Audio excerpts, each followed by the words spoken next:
The madam got you one day. We take a minute, baby. Matrogan Gamma Ezeaku. And we should them madam got you one day.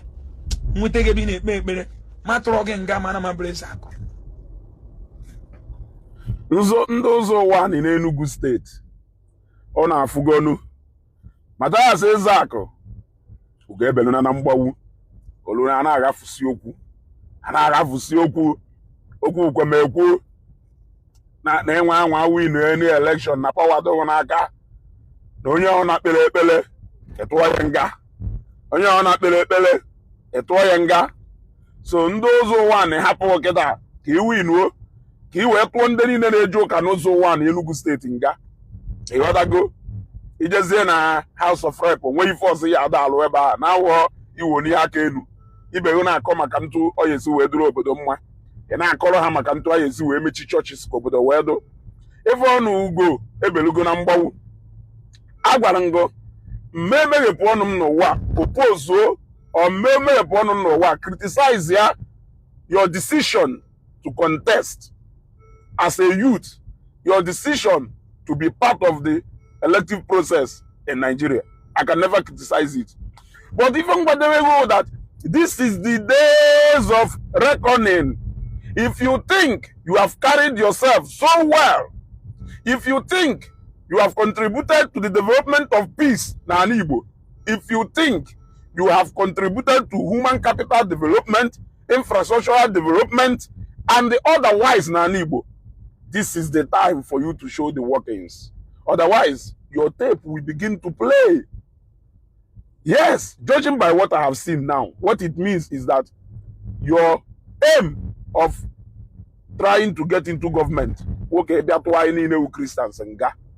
You want to go? Okay, be to any new Christians and ga. So I will leave the people of Uzo One in Enugu State to choose either freedom or prison.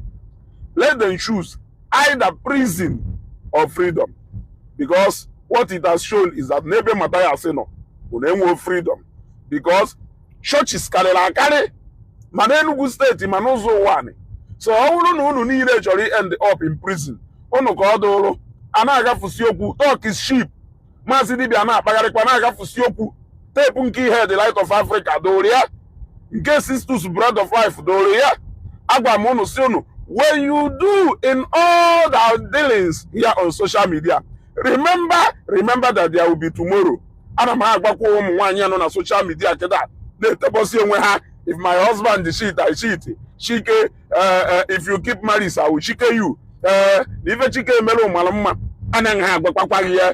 one day, na social media will come back and they hurt you. Days of reckoning is here for Mathias. You want to go? Social media is a global community. It is more than a global community, actually, because who you don't even know is watching you. Who you don't know is watching you. And believe me, many things in na social media as somebody put a only things on a hinder, when things on a maple which you don't even know. So it is now time for the people of Uzo One to assess and know if what they want is freedom or if they want, all they want is to end up in jail. Because I am yet to understand Mathias Ezeaku, day in, day out, ndoka this, ndoka that. Engagement here na legislative house. Is it every time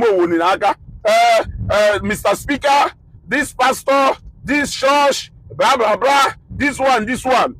Because even healthcare one bamba, we have seen that he has not even done anything. He has done little or nothing as far as that area is concerned. Because I've been watching him, waiting for him to keep releasing the list of people of Bogororia, carrier Jesus Christ. Echen na kaketa na ya no na number 555 or na ya no na number 900, because now figures only lie is over 4,000. But what I saw is number that is not even up to 12. Does it mean na mwa akubohonu more than 50 Ugo hospital bill? I have paid actually more than 100 people. I will not my own personal money. What hospital bill? Yes, more than. So I want to know if Ojuwene create that unnecessary attention. Ochocho onyo eje mwaka.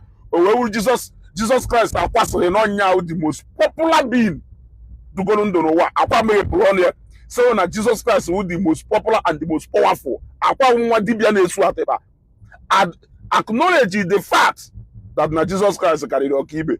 Mathias wee na-ama Jesus Christ aka. Jesus Christ awụkwụ na eze onwe onye ya na ya na-azụ eze aha azọ. Jee wota tiketi ya ijebe Abuja ịghọtago nke ahụ nọmba 1 ebe ya nọ wee gosi Jizọs n'iwu eze ya na mmadụ aha azọ because ị karịa ya ị ama na eze ndị eze ị ama na even that house of rep ị na-eje ị ama na even the senate even the presidency recognize the existence of God. You can choose to call that God in whichever way, but ha ama na chukwu na mmadụ wụ mmadụ but ngụnwa sị nọ ngụnwa wụ chukwu ndị Igbo nwere ese na man is God to man or if gwala. So this period is going to show you better. So in those one, I give you freedom and I give you prison. Just like very dark man said, I'm not going to make a decision for you. I'm even a nobody to make a decision for you. But choose you whether you want freedom or you want to end up in prison. Because I know that over 70 to 80% of those one, they are all Christians. So choose you prison